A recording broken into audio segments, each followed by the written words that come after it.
So, uh, okay. Can you let me know if you can see my screen? Yep. Yeah, cool. All right. So, we'll talk today, we'll discuss how we can finish our races strong, not destroyed.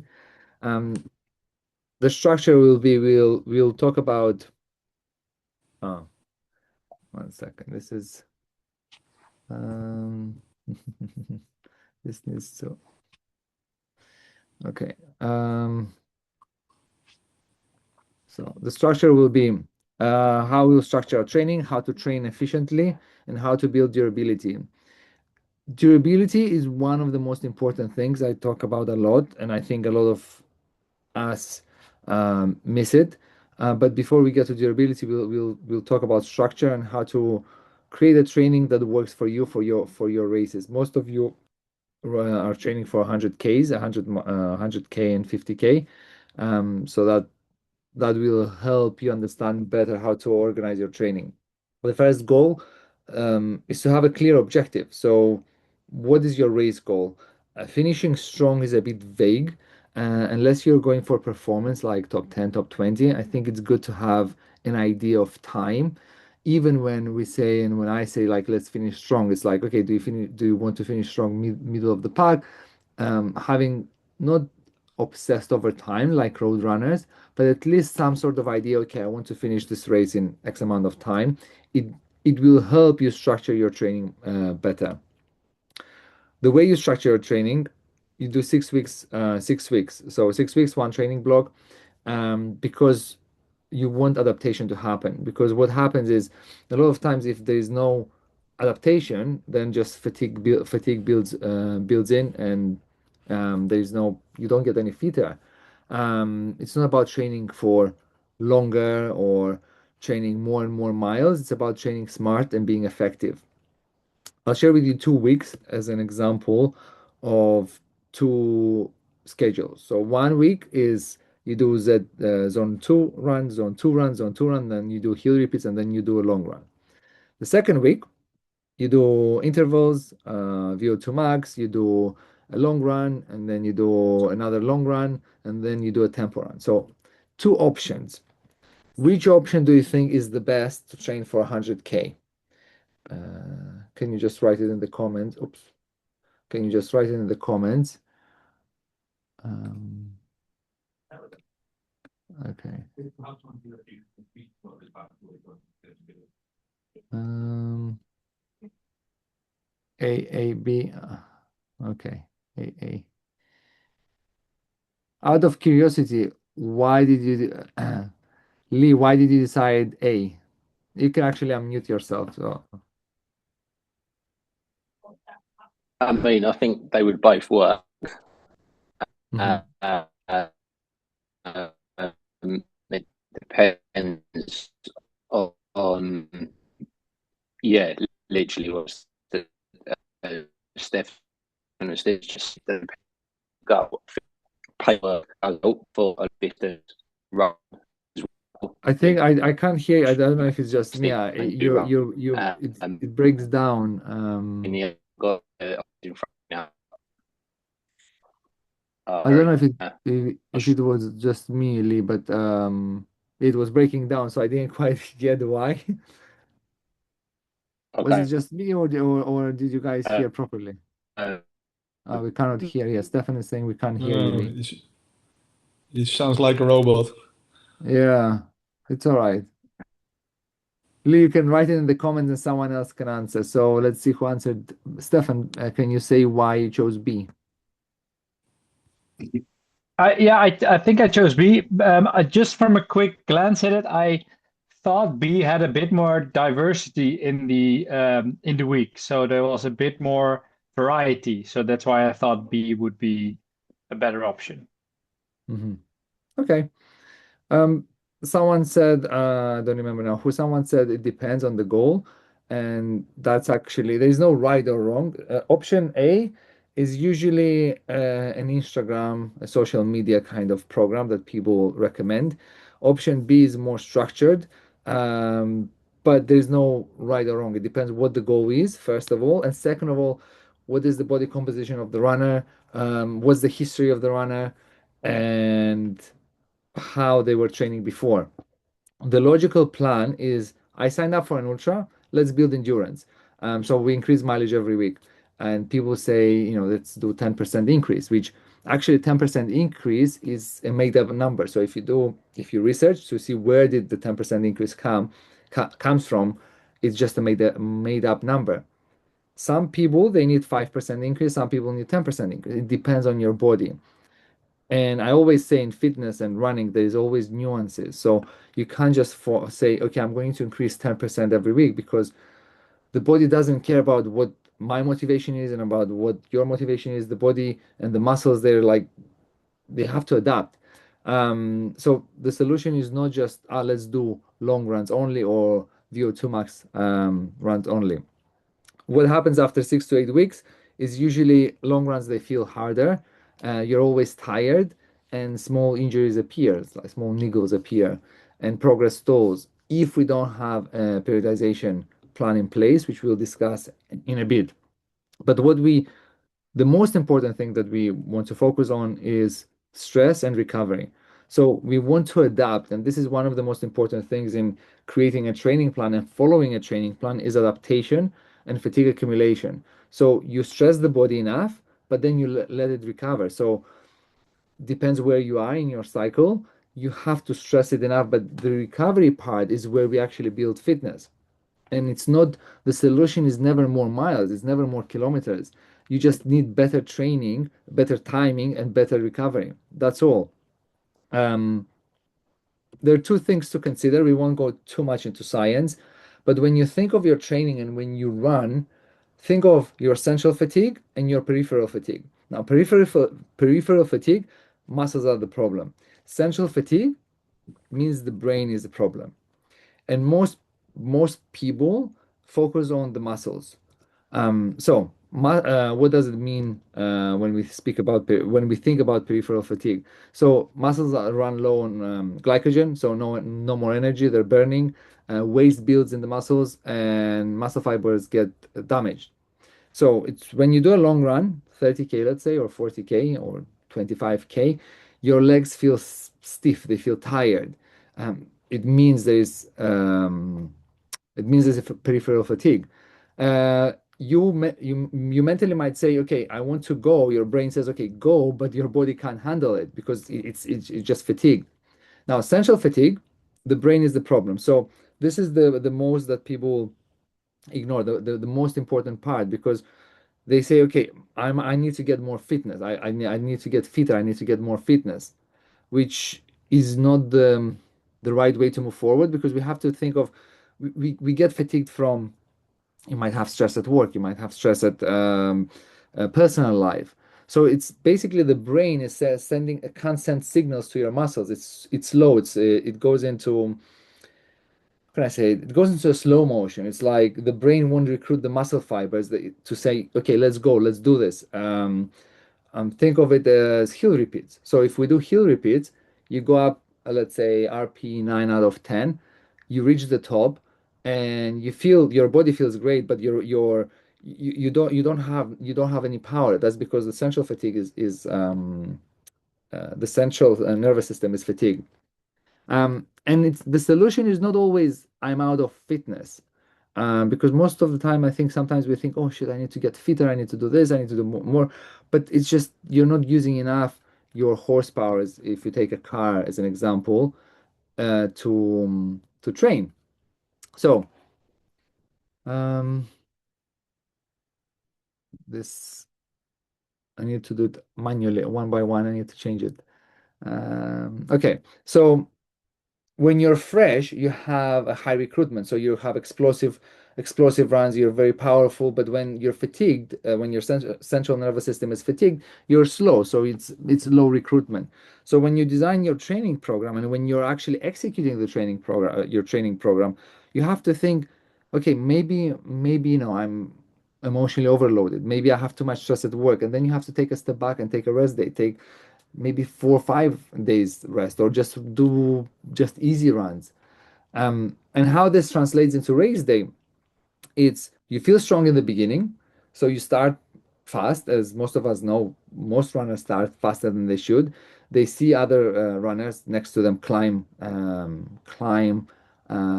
the vert fast, and they're like, "Yeah, I can do this." But then after a couple of hours, you get fatigued and legs fade, and then pace drops, and then you go into survival mode. And I don't think we should be running ultras just surviving. I think ultras and trail running is so beautiful. We can just enjoy, finish all our races strong. I know it's challenging. Obviously, there'll be challenges, but we don't need to be in a survival mode for the whole freaking 100K or 100 miler. Something to consider when you look at your race profile. So you see, we look at the distance and we say, okay, it's 175 kilometers and 10,000 meters of vert.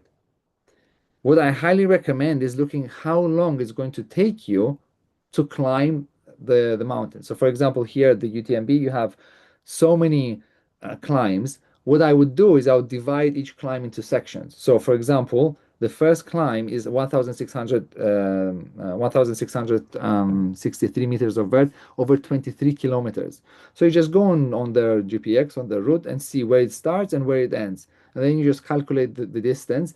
And then in your training, you say, okay, I have 1,600 or whatever the distance is over 23 kilometers.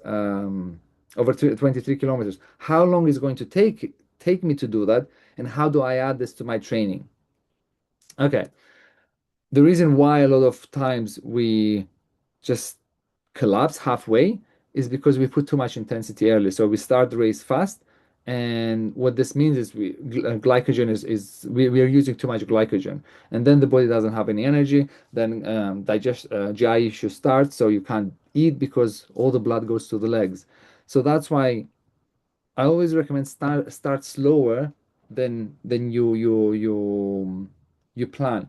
Um, I was speaking with someone with an athlete and he has a race, 3 days race. And I said, look, he said, I'm going to start at 5 RP, 5 to 6, day one. I said, well, why don't you start at 3 and day 3 of the race is a stage race? You just push harder because it's easier to start.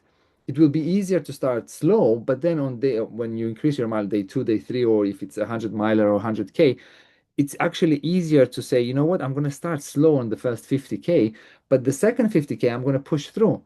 Because in the first 50K is going to be uncomfortable, and first, let's say 25, because people are going to be passing. But we know what happens. There is data. Look at any race, look at any race, local race or UTMB races, how many people DNF and what is the main reason that the majority of people DNF is because they start too fast. Fitness doesn't fail because sometimes we think, oh yeah, I wasn't fit enough, that's why I failed. It's not. It's just the decision and the pacing strategy was off.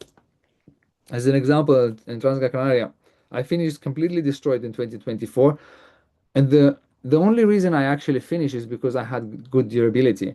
And this is where nuances come in handy because my background in sports is different than yours, and your background in sports is different than someone else. That's why someone might look at that and say, well, I couldn't have finished that. But because when I was a teenager, I was a swimmer, I was swimming professionally, I was a football player, I have the durability because I built, so for me, it's easier to build durability because I already built it. Someone who didn't train when they were a kid, that's why when I have a session, I have an athlete, you have to always know what is your training age. Because if someone has been running for 5 years, let's say the past 5 years, but they have no history in sport in the previous lifetimes, in the previous, when they were young, it will play a role on their training. So I finished destroyed because I made huge mistakes in terms of I didn't train properly and I winged it because I had personal stuff. And I said, yeah, I'll just finish it. But it wasn't pleasant, as you most probably know. It's a nightmare running a race that you don't enjoy and you hate. And obviously the weather didn't help as well. The next year I came back strong and I finished 6 hours faster. The time doesn't really matter. I didn't really go for time. I just wanted to enjoy the race and finish the race. And the difference that there were a couple of things that I changed, but the main difference is I looked at the hills, how much distance I have to climb, and I focused on durability and then the rest. And then the whole race was amazing. I enjoyed it, and obviously, as you can see on the picture, I look fresh. I could have gone another 50K. So how to monitor your fitness growth and your recovery. This is a chart that I have for my athletes from data from Training Peaks. I highly recommend for you to use any platform to see more data. Strava is okay, but you don't get enough data to make better training decisions. So, for example, as you can see, my fitness growth right now is 73. It's going up. But when you look at the data, you have to look at recovery as well, because you want to have the line needs to go up and down, and then you have to manage, because so many times what happens is the recovery status goes up, and then fitness level go down, or the opposite. You have to, it's like a dance, basically. You need to find a perfect timing, I guess, a perfect way to train that you know that you are going to build fatigue and then you're going to recover, build fatigue and then you're going to recover. And you don't build durability or you don't build fitness in zone two. Um, you build it in all the zones. That's why I think zone two is just it's an I don't know why. I guess it's influencer stuff as bullshit, because or great marketing as well. But there's so many zones, and zone two won't help you become the fittest version of yourself, because you're just doing the same runs, and that's why a lot of runners plateau. Because if I do the same run, let's say here in Regent Park, 10K every single day for let's say a year, I'm not going to get any fit. Okay, and I'll throw in Primrose Hills once a week. It won't make me any fitter because it's the same stimulus. So the reason why we plateau is because the body says, "Ah, yeah, I know this." Even if you go a bit faster, it's the same thing. The body says, "Yeah, I know this." Um, they're different as you know, they're different zones. I highly recommend when you do your running plan, when you do your planning, you think of, okay, how can I mix things up? So you have recovery runs, long runs, easy runs. But zone two is great. I'm not saying you shouldn't use zone two, but being obsessed with zone two won't get you to the finish line strong. Mix them with threshold runs. Mix them with intervals. Depends again on the block, running block that you have, training block. So have different zones, have different RPEs. Usually I prefer working with RPs because it's easier to understand and it's better, rather than just, yeah, zone two training and that's all. Think of it as a salad. So I like to think of your zones as a Greek salad. Greek salad has different ingredients. The same with running. The same with building fitness. So a Greek salad needs different ingredients: feta, olives, tomatoes, green pepper, right? And then you think, okay, this block I will add this runs, and this runs. The only thing is never add intensity and distance, because that's where you get injured. It's always either intensity weak or block, or distance durability, because if you mix both together, you'll just get injured. Let's say you do VO2 max, you do intervals, and then you do durability a long run on the weekend. It doesn't work. You have to have specific block for just speed or just durability or just threshold. This is RPE. So when you think of how you're running rather than thinking of pace, and I don't think any of you thinks of pace unless you come from a road running background. I think it's better to think of your training as, okay, I'm going to run at 7 RP today. If you haven't trained with RP, I highly recommend you test and see how do you run. So it's not just one pace, one RP. So this is 6. During your next run, maybe tomorrow when you go on a run, think, okay, this is 7. It's like changing gears on a car. You might think, you might test and say, okay, let me run this run generally on 5 RP, and then the next day do 6 RP, just to see how you feel. And if you want, see your pace. If you have a heart rate, or just use your watch heart rate and see how you run. This is an example of my periodization training. So I designed it in December, But as you can see, there are blocks and it changed. So for example, in January, I had build endurance base, then I had recovery, then I have muscular endurance durability, then recovery. So everything that I created in December, not everything, 90% changed just because, well, life got in the way. I had things. And as you can see, there is rebuild consistency in March just because I missed long runs. It's not when you build something, when you build a periodization plan, it's not like, okay, I build this, that's it, I'm going to follow it. Things happen, life happens. So now, for example, I have a race UTV in this month in 4 weeks. So as you can see, for me, it's peak load and then peak stimulation, long run, and then tapper. And then I have Valdaran in July. I have recovery, and most probably I will change based on how my race goes in UTV. Most probably it will be 3 weeks recovery, not 2 weeks. So when you create a plan for your next 100K, let's say, and I don't know if you are using more 50K as a B race just to train for your 100K, but if you have a B race, you just say, okay, B race is going to be there, but don't race it. Just use that as a training run with less intensity. Because if you're going to race all your races, but I don't know how far the distance is, how far the races are, then you'll just destroy the body. A lot of times we think, yeah, I'm going to run, I'm going to do all these runs and all this training, but we have to really be considerate about our bodies. And our body doesn't care about finish lines, views and stuff. It doesn't. That's why I was reckless with my body, and as I grow older and older, I realized, shit, I need to really prioritize my hamstrings, my glutes, just because when I'm 60, I want to be still hiking, I want to be running, I want to be active. And what I did in the past, the races consistently, this obsession with finishing, it was destroying my body and my well-being. And now I'm just like, no, let's just do 2 races a year for me at least, and focus on mobility, focus on strength training, focus on longevity, really. So when you create a plan, always think, this is just an example, but think, okay, muscular endurance, downhill conditioning. The reason why I have, for example, downhill conditioning is because one of my weaknesses is downhill running. So I'm going to add it more often than someone, for example, um, someone that I'm coaching, for example. We did a running form assessment, and he has right pelvic, so he on his hamstrings is weaker, so he needs to fix it. So rather than focusing on distance when we started, we focused on mobility more, so less runs and fix work on his hamstrings, on his mobility, so he can run better down hills and up hills.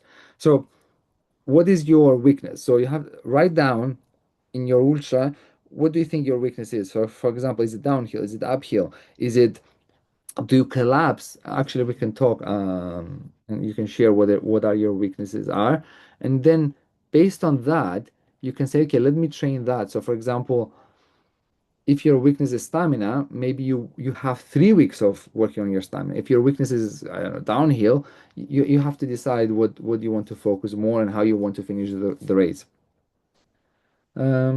Okay, this is another example. You can use different ways of periodization. There's not only one way. This is how I use my own and my athletes. This is another one where it's more race focused. So you have VO2 max, you have lactate threshold. It depends. You can create your own. But there needs to be blocks of specific things. So lactate threshold, VO2 max, endurance. So it depends. I would say VO2 max always leave the last. But we'll discuss this in a bit. Elevation profile. This we talked a bit before about it. So check your race. What is the gradient? So if it's hills, let's say it's Snowdonia, it's very steep, right? Or this race, for example, UTV, this is a very steep hill.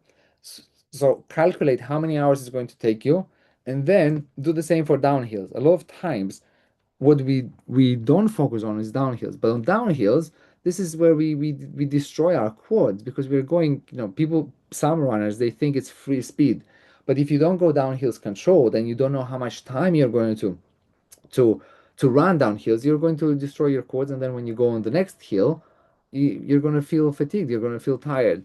So during the whole 100K, 100 miler, focus on, do a strategy. So sit down, like I have I did a strategy for my race, and I wrote, okay, so this hill, like I showed initially, the first hill, the first vert, 1,000 meters, I did for every hill. So I know, okay, 1 hour here, 2 hours here. So then in my training, I include that all the elements of the race.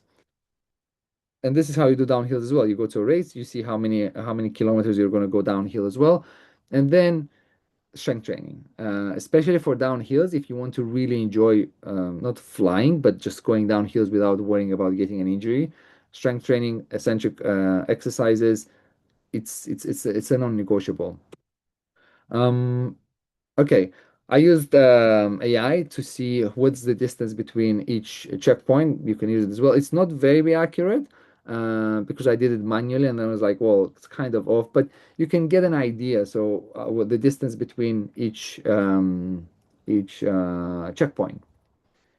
So as an example, I went to Snowdonia this weekend, and I was training obviously for my race. And what I did is exactly what I showed you previously. This is obviously Strava, but to get a better view and a better understanding of your data, training peaks. So as you can see, I said, okay, my race UTV, for example, has 1,200 meters of vert from the beginning. So I went and started and did the same thing in Snowdonia. I started up in Lamberries up to Snowdon, 1,000 meters. Then as you can see, first vert was 1,200 meters. I did Snowdonia first, then downhills. I tried obviously to find as close as possible the same time. And then as you can see, the second hill was approximately the same as my second climb. You look at the idea is not to be exactly like, this is what my race will be, and I need to copy paste and find exactly. If you live, for example, at where your race is perfect, that's amazing. I don't live in Slovenia or in Valderan, so you find the closest way, the closest way you can train for the race that you're doing. And this is what I did. And then this is where durability comes. The next day on Sunday, I did again a long run, shorter distance, but again I went up to Snowdon because it's 1,000 meters of vert, and I said I need to train for the first biggest climb, and that's how you get better durability. So when race day comes, I'm not going to be struggling going uphill, and I'm not going to put more effort into going faster because I'm already building that. I have the engine, but I need to build the durability so I don't collapse halfway or I don't start, feeling destroyed. I'm the same. Day two was focusing. I focused a lot on downhills as well, so it was controlled downhill running. So every long run you want to be you want not just to do let me do three hour long run or 30K whatever, and just do whatever, but be more intentional. Say, okay, 3 hours long run. Hour one I'm going to do slower pace. Hour two I'm going to do more controlled effort, so maybe 5 out of 10 RP, and then hour three I'm going to push. Just an example. um I'll bring myself as an example. I'm very conservative in races, so my weakness is I always go slow. I don't go like crazy. Even in like after 50K, I'm not pushing. But that obviously I can improve that. So in my training, I include, okay, second half, I'm pushing harder because I want to improve my time. Um, okay. Oh, there was someone in the waiting room. Yeah. So it's about thinking, how can I improve my weaknesses and work on my strengths at the same time. It's not just how can I do a long run. If you start fast, like for example, a great example is I have a friend who is running the race with me. He's the exactly opposite of me. He starts fast, but then he collapses at 50K because he just went all out and he fries himself. So his training actually is different than mine. There's some similarities, but his fitness levels, he might be a bit fitter than me. I don't know. We didn't race, but his training is completely different from mine because he needs to work on other elements because his weaknesses are different than mine. So the idea of that I need to get fitter in 100K ultra, because I assume most of you have done already ultras, I don't think it's very, yeah, that's your top priority. Your top priority, if you want to finish strong, is not get fitter per se, which I go with the assumption that you guys finished ultras and it's not your first rodeo. I don't think it's getting fitter. I think it's more durability, so you can finish them more in control. And doesn't matter if you aim for time. Let's say you want to finish, I don't know, top 50 or top 100, because when you improve durability, everything else gets easier, and we don't need to suffer unless if you're a beginner and you're just starting. Yeah, you need to work on your VO2 max. You need to work on becoming fitter and stronger. But like I said, we're based on my assumptions, based on what we on the small chat that we had previously. I don't think you that should be a top priority. We don't get a medal for suffering, and that's a conversation that I think we should be having more and more in ultras, because this mindset of like, let me suffer to finish 100 miler, or you must suffer to finish 100 miler. It's driving me crazy, first of all, and second of all, we are destroying our bodies. And if you're 20, that's fine. If you're in 20s, that's okay. If you're over 30, 35, you know that we are losing muscle mass every year. Women lose more than men. So strength training is non-negotiable.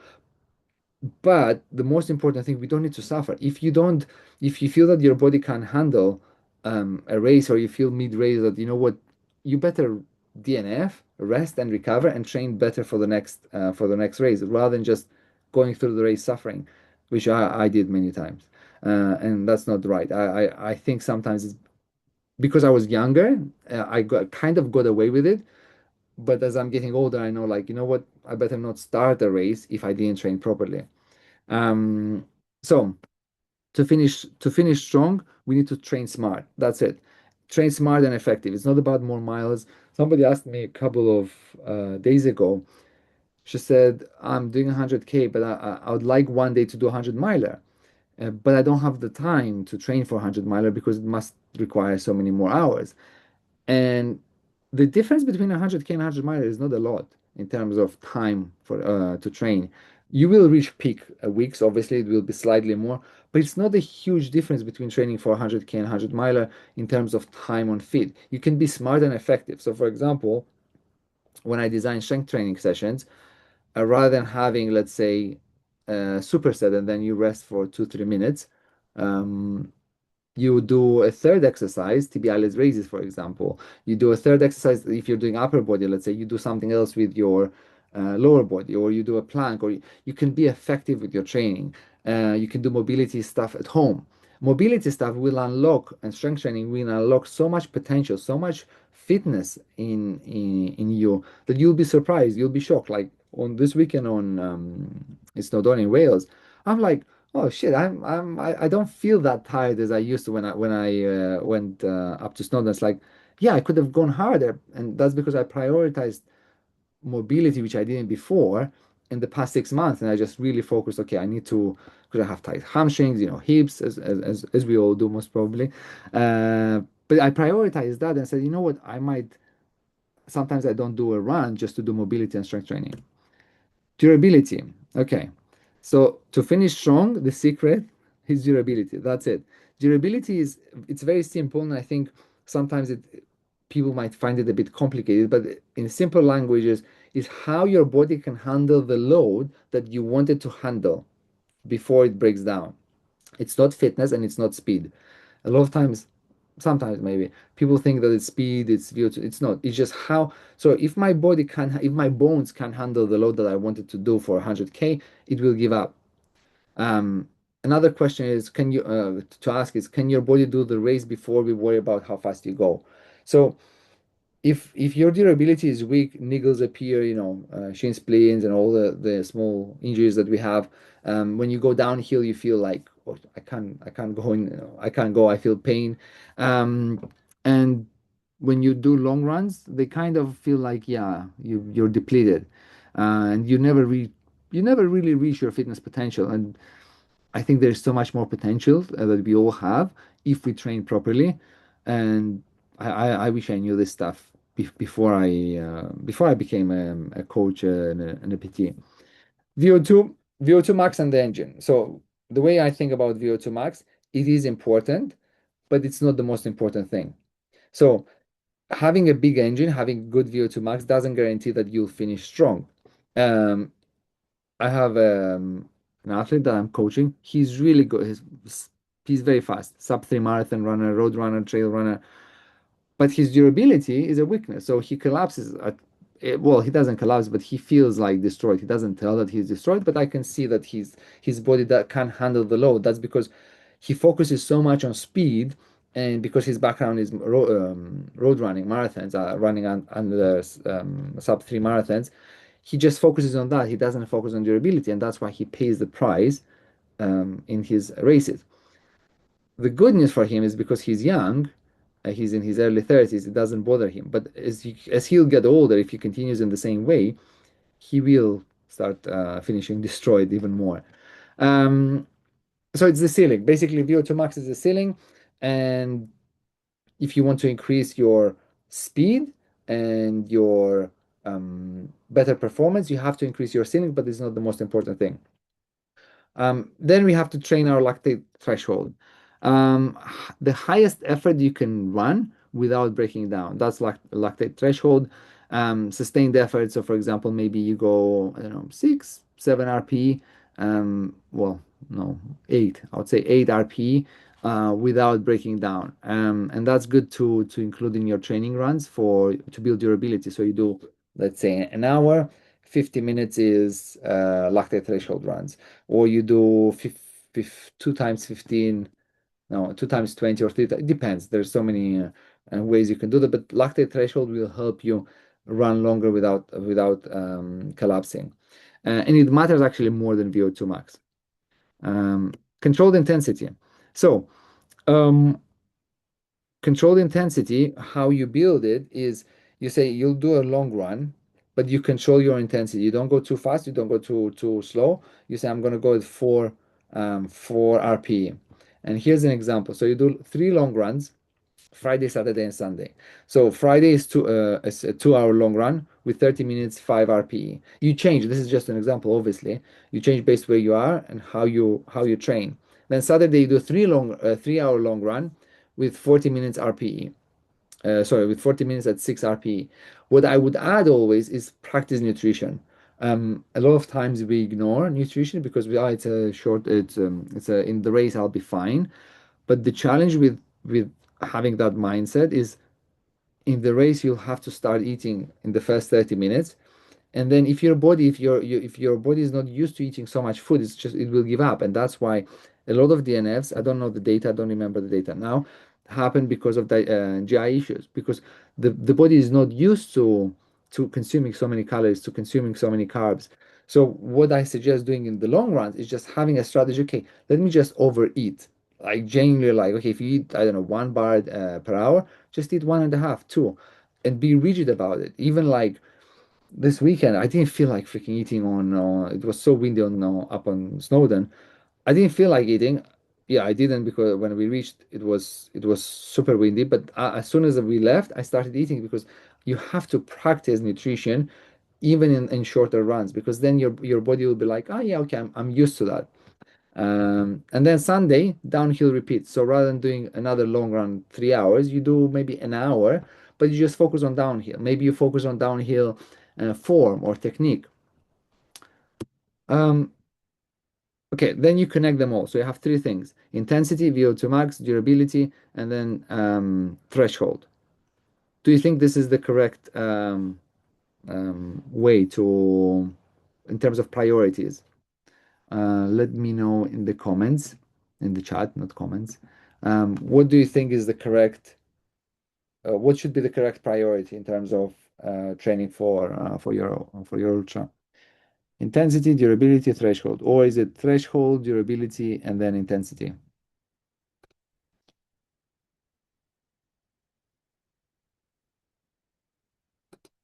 Everybody is shy. Okay, let's see. Uh, so 2, 3, and 1. Lee, 2, 3, and 1.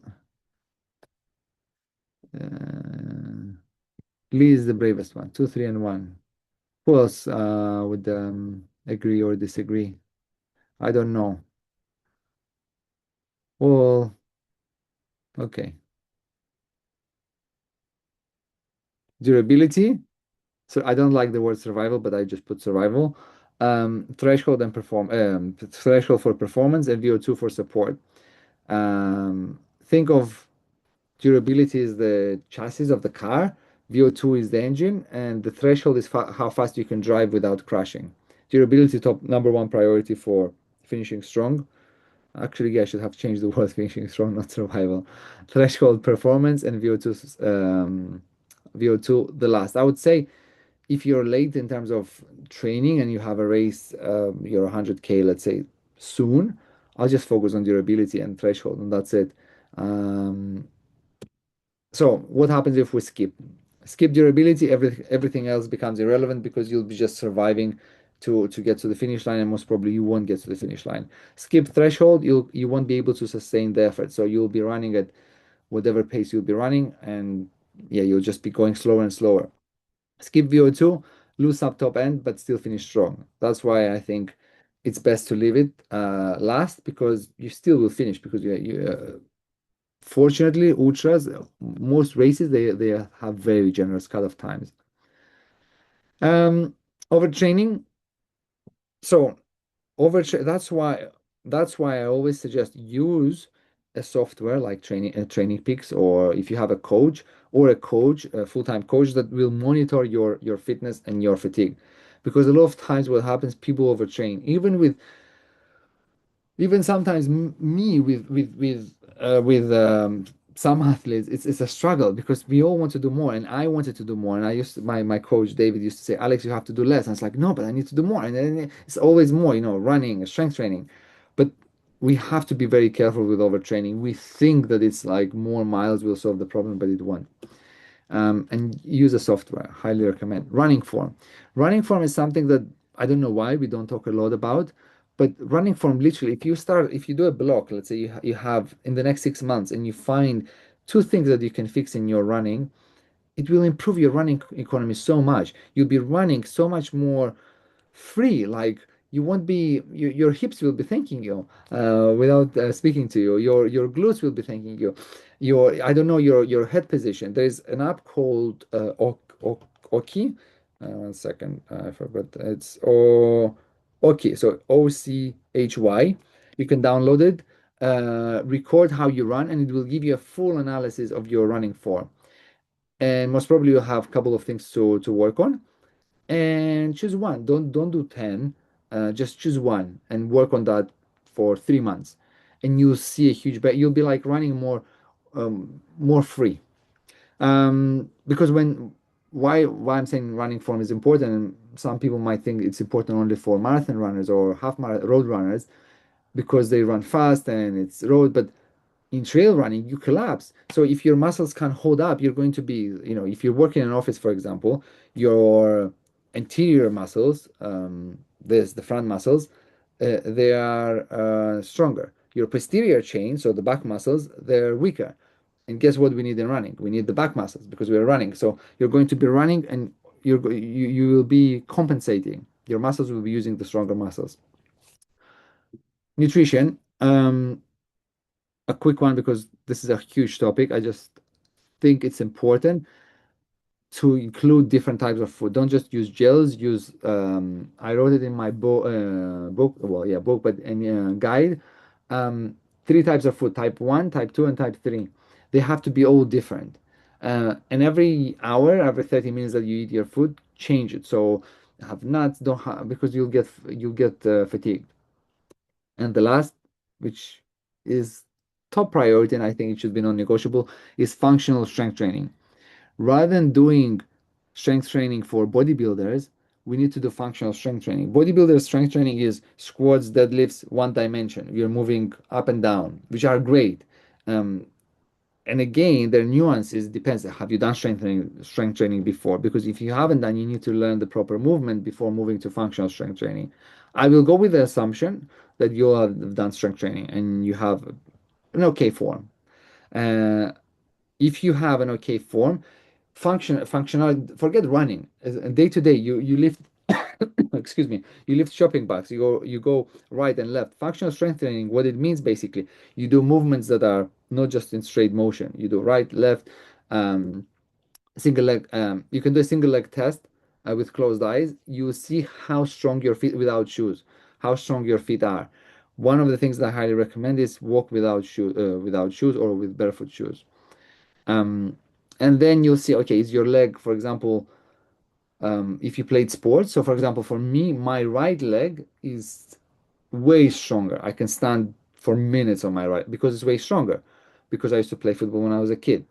And that's why in my training program, my strength program, I include exercises that strengthen my both of my legs. So it's single leg RDLs and other exercises. So I highly recommend you can do it tonight. We would have done it now, but we don't have time because once you know if you can't stand for a minute, well, that means you have to work on your foot strength a lot. And then another exercise I would suggest is dead hang, just up on a bar. The average, not the average, sorry, the baseline is 1 minute for women, 1 minute 15 seconds for women, and 2 minutes for men. Grip strength is not just for trail running; it's for longevity. It will based on how long you can do a dead hang, it will you'll see your how strong your grip strength is, and it directly correlates to your longevity. Different exercises. Here's an example. So rather than doing Bulgarian split squats, you do Bulgarian split squats with rotation. Um, you just take a bit heavier weight because it was a video. I took a lighter weight, obviously, and then, for example, wood chops. So you need to do rotational stuff, or whatever you're doing, whatever your exercises are, whatever your training program is. Think of what you can do that's more rotational and add mobility. So I highly recommend when for most of my clients I usually add rather than resting because they don't want to be in the gym all day. So in an hour, we need to maximize without going crazy. So you do a superset. Let's say you're doing some upper body, and then you do you do tibialis raises, you do abductor raises, you do stuff that Copenhagen planks, really good for runners, trail runners. Copenhagen planks. Um, it's you put one leg on the bench and you hold and you strengthen your inner thighs. It's muscles that are underused and we don't really use them on well we use them but we don't really during running. If they're stronger, then you will your hamstrings, your glutes will thank you for that. Last and least, sleep and rest.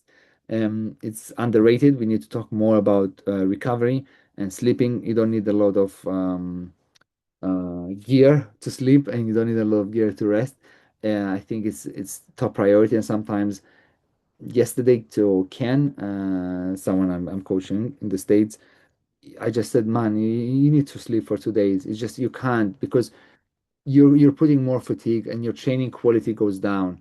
The training quality is the most important thing when you want to improve and finish strong. It's better to skip around. It's better to just go for a good night's sleep and then wake up fresh and do a proper high quality training. Don't do too much long runs, quality versus quantity. I used to be all about quantity because I don't know, just from social stuff. Yeah, I need to do more. That's the mindset that I had, even with coaches, and pretty much I always had coaches and PTs, and I always was yeah, more, more, more. And unfortunately, a lot of coaches agreed with more, more, more. But then I understood actually it's quality that matters. And that's it. I have a guide. If you want, you can download it if you haven't read it. It's free. It's on my website. I speak a lot about durability and overall how you can train better, more effective. That's the link. You can find it on my website. And let's go into questions.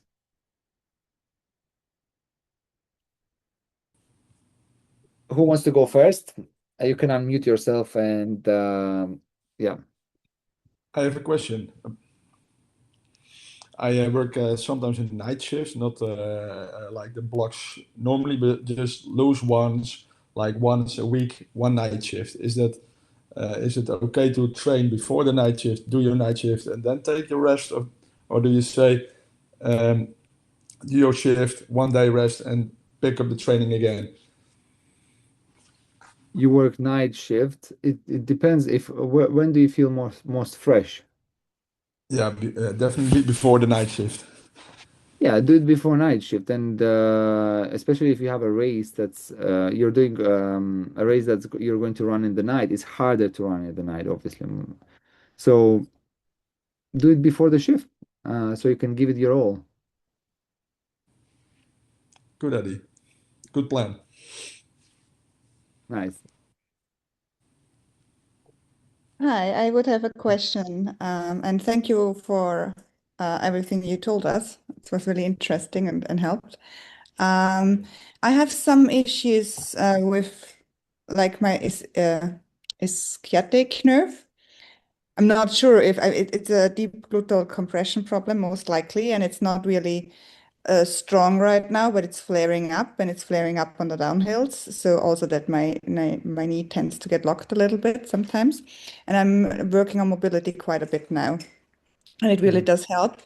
But do you have maybe any special exercise for the mobility which could help there?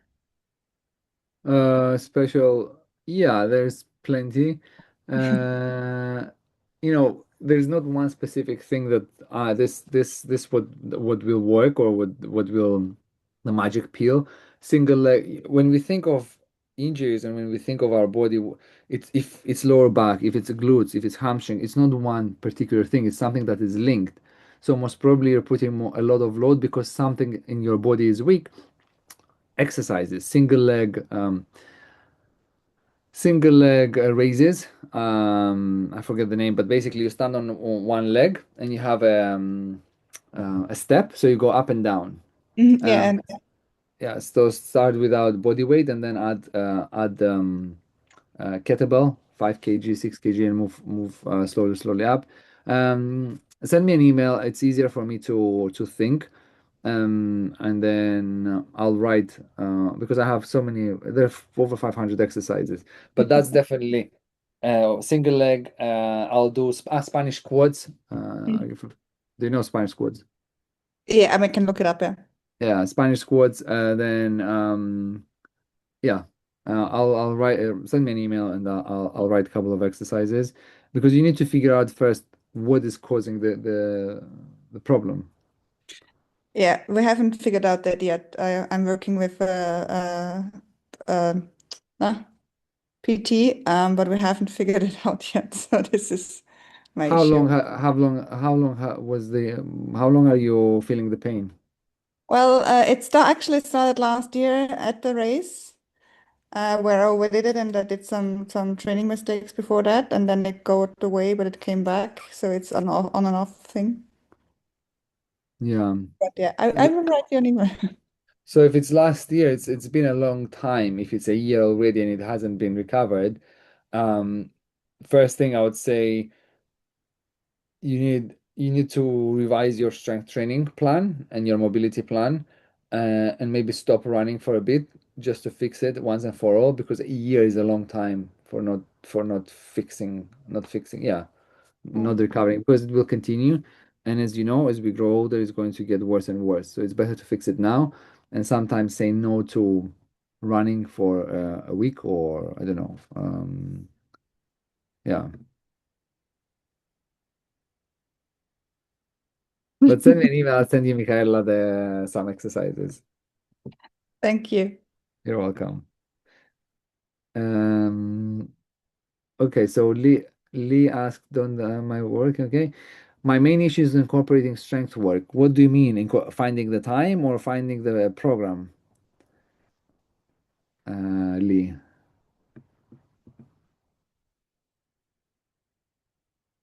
Or mainly knowing what to do in the gym? Yes, it's a common thing, Lee. And oh wait, I stop here. It's a common thing. What I would suggest is, how long have you been doing strength training for? Are you like, have you lifted before, deadlifts, squats?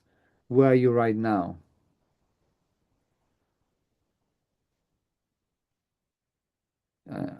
in and out for years. So if you've been in and out for years, you need to, what I would suggest is doing a movement assessment first. So a movement assessment is every time I start working with an athlete, we do a movement assessment to see where we have muscle imbalances. We all do have. And then based on that, either find at your local gym, but the person that the PT needs to understand, obviously, muscle imbalances and understand a bit about running, because a lot of PTs, they're very focused on bodybuilding exercises and they're obsessed with that and they don't understand the mechanics of running. So it's finding a PT that understands that, or you can get in touch with me and we'll do a movement assessment. So ask him to do a movement assessment and then based on that, see, because that will be a program designed for you. So if you're I don't know, if you're working in an office, for example, like I mentioned before, or if your right leg is stronger or weaker, that would be ideal. But if you want to do something, let's say tomorrow, I would suggest compound lifts, deadlifts, squats, Yep. um, upper body, lower body. Do a 3-day split or 2-day split. Incorporate mobility, and then Bulgarian split squats with rotation, functional strength, functional. So maybe Turkish get ups, yeah, stuff like that. Okay. Thank you. You're welcome. Who has another question? Feel free to ask. We'll stay a bit longer. I don't mind. Yeah, so Oh, I would have a question. mhm. David here. So basically, my training blocks are quite similar to what you presented. That I'm glad, but I have a few, few, few spots that could be improvised a bit. But my question is because currently, right now, I'm in a block of VO2 max trainings, and the way I train is that I do one VO2 max intervals, then one uphill reps run with maximally 5 RPE, so just a really easy run, and then one long run with approximately 60 meters per kilometer because I need to get those elevations. And yeah, you mentioned that this is not ideal because I'm mixing two things, intensity and distances in 1 week. But the rest of the days are full of Z2 runs, so just to get some regenerative runs. And my question would be, how should I adjust this training block to address the durability? Should I include the strength training? And if so, when should be the best time to include them? Between which runs, and maybe if also would be good idea to have two long runs after each other as you presented. Yeah, so when is your race? My race, I mean, the first one is in May, but that's that's not the main priority. So, but the What is first your one main is in May. priority? The main priority is a race in August. And that's 100K from. Yes. So Is this it your May is first? basically no. It would be second for 100K. And what do you want to achieve in that 100K? Are you going for performance or you want to, what's the goal? To finish strong. No, Finish strong. I have no specific time in mind. Just there is one catch that you need to be in the first, or just to say it simply, only 100 people are allowed to continue after 50 kilometers due to restrictions. So you need to be in the first 100 to be able to finish the race. Okay. So I would need to run the first half. Yeah, I mean quite All quick. out, and then after you do that, you just whatever happened Yeah, happened. basically. Well, I wouldn't recommend that because ideally you have 1, 2, 3, 4, 5 months. You said August, so 5 months, 100K, second 100K. You can actually. How old are you? 27. And have you done any sports when you were young? Yes. I was playing What? football, bodybuilding, Okay. and yeah, that's it. So 2700K. So then I would say, you know what, you can actually do 2 weeks of VO2 max and just do, let's say in April, 2 weeks VO2 max and intensity, low on distance, and then start building durability. So strength training, I'll start from tomorrow.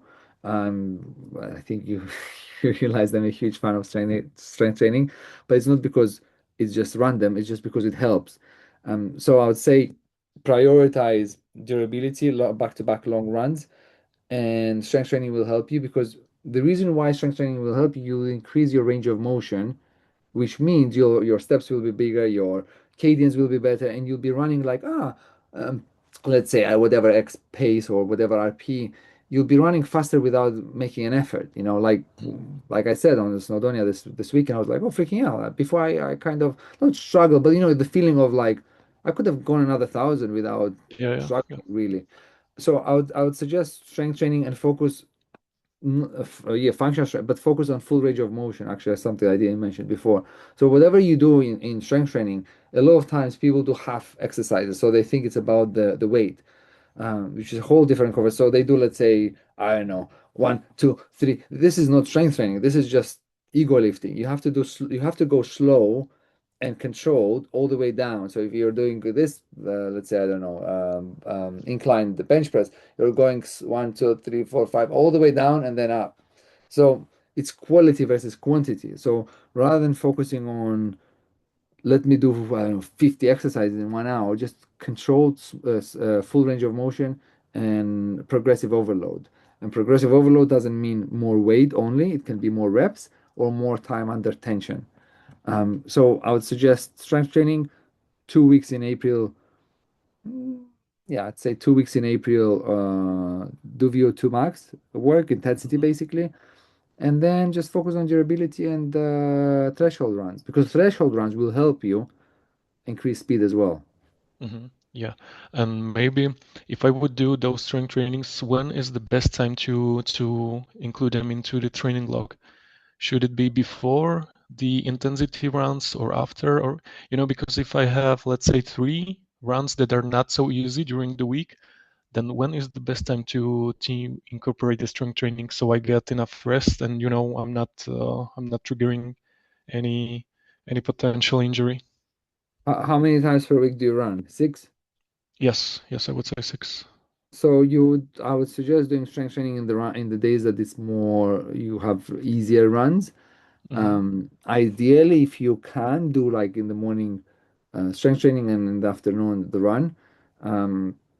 And I'm not doing it because just logistically I doesn't it's a nightmare. Have a shower, it's time. I just do run and strength training at the same time. Um, so there's a lot of it depends on you. It depends from your schedule. If you can afford and have the time, do in the morning and then the slow or the shorter run in the afternoon. But don't do it obviously if you're going to go all out intervals. Don't do strength training and then go do the intervals. So Yeah. use a bit of how your body feels and common sense. Okay. And don't do like progressive overload the same week you're going to do crazy, I don't know, intervals on hills. So you have to for strength training and running, you have to create a periodization period. I didn't share strength training periodization because it's a whole different conversation, combining the two together. But initially, you just use 3 times per week, non-negotiable. And I always ask, on your worst week, how many strength sessions can you do? If it's 2, it's 2. If it's 1, 1. But 1, yeah, it's better than 0. But it's better 2 or 3 strength sessions and actually remove 1 run. I would suggest to someone who is short on time and doesn't have the time, less running and more strength training with mobility. Yeah. Okay. That's it from my side. Thank you. Cool. You're very welcome. Diego, I think you joined in the end. So basically, you joined to ask the question. I tend to run out of legs towards the end of my longer races. 100 plus, which is, I suppose, perfectly normal. It is not perfectly normal. Having said this, what can be done to delay, minimize the one? Well, Diego, I think you joined. Did you just join in the end? Because I think I answered that question through my webinar, Sorry, didn't yes, I joined late. For some reason, the time zone in here didn't adjust Okay. properly. No worries. Diego, the whole webinar was about this and this All right, kind of. don't worry about it. I'll look at the recording.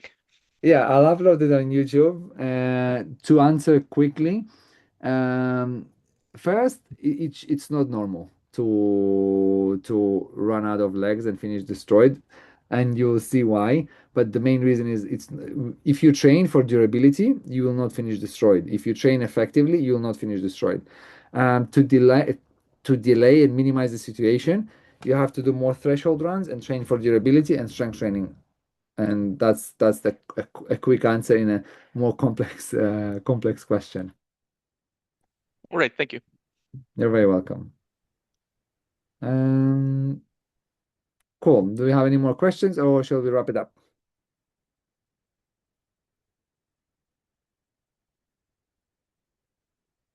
No? Okay. Cool. So thank you very much for joining. I appreciate it. It was a pleasure. Any questions you have, you can always send me an email. Michaela, send me an email with for your strength exercises, and I'll send you some exercises. And yeah, I appreciate you all. I'm very grateful, and have a great training season. Thank you. Thank you for Yeah, thank you everything. very much. For leaving. You're very welcome, guys. Bye. Bye. Bye bye.